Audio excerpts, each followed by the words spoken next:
Саламатсыздар, қымбатты студенттер. Бүгін біз сіздермен қазақ әдебиеті сабағын өтетін боламыз. Сіздермен бірге мен, Мұхамеджан Тынышбаев атындағы Қазақ көлік және коммуникациялар академиясының Шымкент көлік колледжінің қазақ тілі мен әдебиеті пәнінің оқытушысы Намуратова Индира Абылкановна.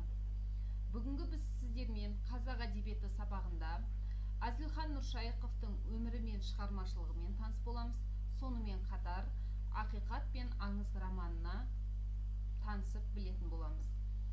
Бүгінгі сабағымыздың мақсаты білу, жазушының өмірі мен шығармашылығы туралы мәлімет алу, түсіну, Ақиқат пен аңыз романының мазмұнын түсіну, оның жанрлық ерекшелігін тану, қолдану, роман туралы түсінігін кеңейту, Ақиқат пен аңыз романының ерекшелігін түсіндіру, талдау, шығармадағы Бауыржан Момышұлының батырлық бейнесін талдау, шығарманың көркемдік сипатын ашу, жинақтау, Бауыржан Момышұлының қаһармандық және азаматтық бейнесі, ерлігі туралы эссе жазу, бағалау, романдағы кейіпкерлердің ерлік, қайсарлық мінезіне баға беру. Бүгін біз сіздерменен Ақиқат пен аңыз романына тоқталмас бұрын Әзілхан Нұршайықовтың өмірі мен шығармашылығына тоқталып өтейік. Әзілхан Нұршайықов 1922 жылы Шығыс Қазақстан облысы Жарма ауданы Келін-Сүйегі деген жерде дүниеге келген. Қазақстан Республикасының халық жазушысы, Алматы қаласындағы Тау-Кен институтында, Семейдегі Қазақ педагогикалық училищесінде, педагогикалық институтында білім алған.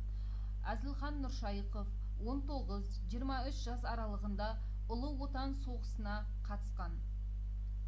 Әзілхан Нұршайықовтың «Махаббат қызық мол жылдар» романы мен «Ескі дәптер», «Әсем», «Ботагөз» повестерінде адамгершілік пен әсемдік пен диалектикалық үйлесіміне баса назар аударған. Кейіпкерлерінің рухани ізденістерін нанымды суреттеген. Қаһармандық рухтағы Ақиқат пен аңыз романы мен Тоғыз толғау, Махаббат жыры, Ғажап адам, тағы басқа әңгіме повестері дерек пен дәйектің, тарихи шындық пен көркемдік шешімнің арақатынасын ашуға бағытталған. Әзілхан Нұршайықовтың екінші дәрежелі даңқ, құрмет белгісі, халықтар достығы, екінші дәрежелі отан соғысы ордендерімен бірнеше медальдармен марапатталған. Ендігі кезекте Әзілхан Нұршайықовтың өмірі мен шығармашылығы туралы толығырақ бейнесюжетке назар аударыңыздар.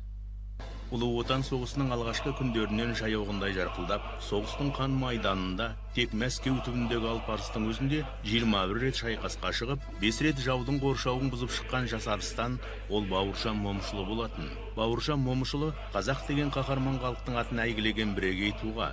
Соғыстың ортасына қарай Бауыржан ерлігіне қиыр шығыстағы Квантун армиясы соғысып жатқан майдан даласы, бір шеті Еуропаның төріне дейін ұласқан ұлан байтақ кеңістік құлақ түрді. Ол қайсарлықтың, қаһармандық пен қолбасшылық кемеңгерліктің қайталанбас үлгісі ретінде танылды.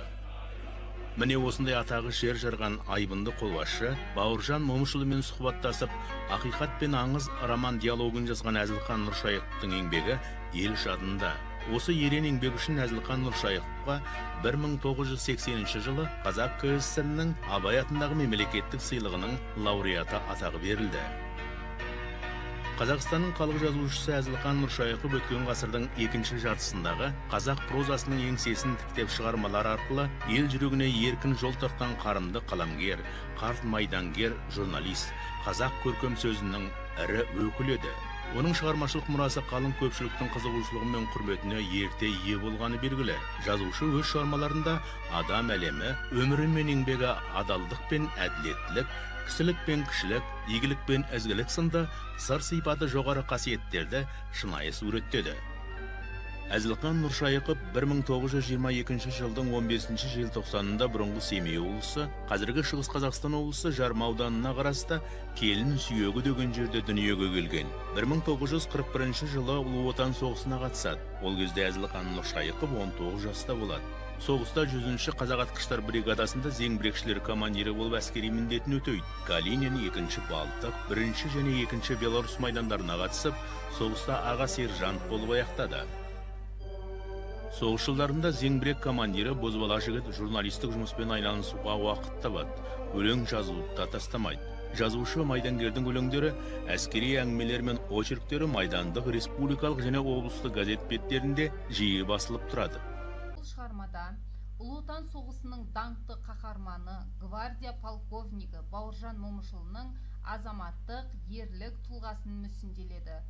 Бауыржан Момышұлының сонау балауса жастық шағынан бергі Совет армиясының үздік мектебінде шыңдалу кезеңіне, Ұлы Отан соғысының отты жылдарынан бастап, күні бүгінге дейінгі ұлағатты өмір жолын шынайы фактілер аясында қызғылықты баяндайды.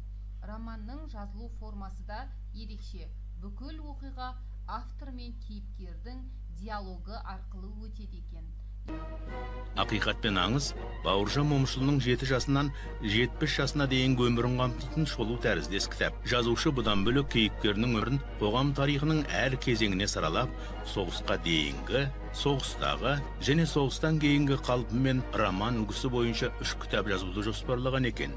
Бірақ ақиқат пен аңыз жарыққа шыққаннан кейін Бауыржан туралы кітап жазушылар қатары көбейіп кетеді.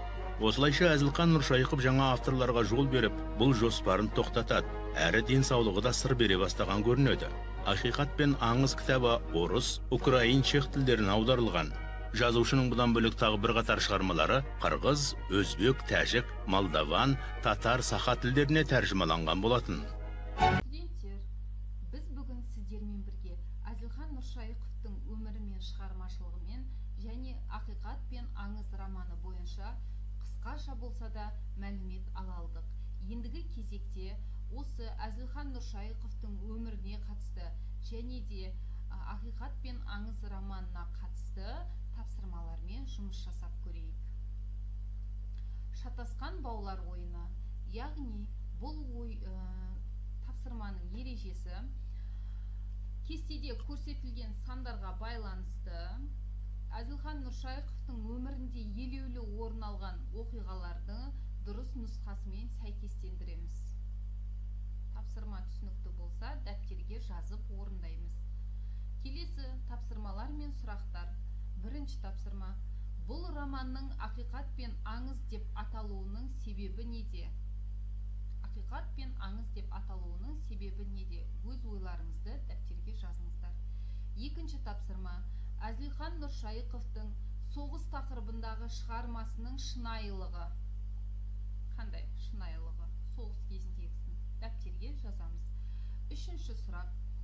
Бауыржан Момышұлының өмірде қатаң, сұсты болғаны белгілі. Сөйте тұра, Әзілхан Нұршайықовтың бұл кісіден барып, сұхбат алуы қандай адам екенін білдіреді. Яғни Әзілхан Нұршайықовтың қандай кісі екенін біз аңғардық. Соны дәптерімізге жазамыз. Келесі тапсырма. Тақтада берілгендей топтастыру стратегиясы. Яғни бұл жерде Бауыржан Момышұлы. Бауыржан Момышұлының қандай қырлары бар, қандай қасиеттері бар, соның барлығын жазып шығамыз. Келесі үй тапсырмасына көшетін болсақ, Әзілхан Нұршайықовтың өмірі мен шығармашылығы туралы іздену. Екінші, Ақиқат пен аңыз романын оқу, талдау, түсіну. Үшінші, Бауыржан Момышұлының қанатты сөздерін тауып, мән мағынасын ашып, өз сөзімізбен жеткізу. Яғни, Бауыржан Момышұлының көптеген тәрбиелік, өнегелік жастарға берер кеңесі өте көп, ұлағатты, қанатты сөздері өте көп. Соларды дәптерімізге теріп жазып жібереміз. Келесі kitap.kz сілтемесі арқылы онлайн платформада романның аудио нұсқасын тыңдаймыз, мағынасын түсінеміз. Бүгінгі берілген тапсырмалардың бәрін мұқият, асықпай, орындап, Smart Nation'ға жүктеп жібереміз. Сонымен қатар чат ашып қойдым. Сол жерге сіздерді бүгінгі сабақтан алған ойларыңыз, пікірлеріңізді, әсерлеріңізді және де сонымен қатар сіздерді ойландырып, толғандырып жүрген сұрақтарыңыз болса, менің жекеме WhatsApp желісіне жазып жіберсеңіздер болады. Мен сіздердің әрқайсыларыңыздың пікірлеріңізді тағатсыздана күтетін боламын. Мен сіздермен бүгінше қоштаспаймын. Келесі